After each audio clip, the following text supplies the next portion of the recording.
Hey guys, come join me in my corporate life eating healthy, actually not bringing food from home. I'm going to take you to the stores where you can find healthy food if you have an emergency, if you didn't cook lunch from home, and if you are an A-type person.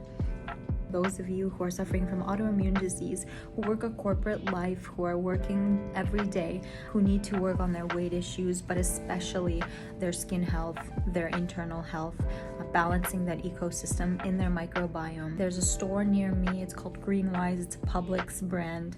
I actually found chicken there that had just a few spices and some pepper. Yes, pepper isn't always the best and chicken isn't always the best, but this is the healthiest option that I found currently. It doesn't have sugar, it doesn't have wheat or gluten.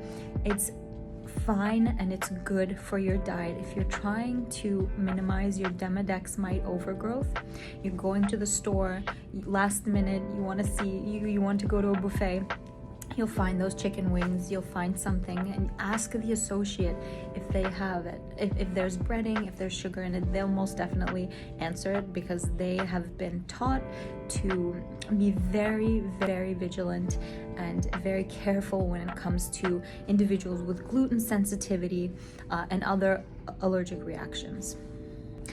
I'm going to show you how we can find foods, even at work, that are healthy for us, that don't have preservatives, that don't have gluten or sugar in them. Could be a little difficult, but once you have it, once you understand the ingredients and which foods you're supposed to eat, you will know exactly where to look and how to find these foods.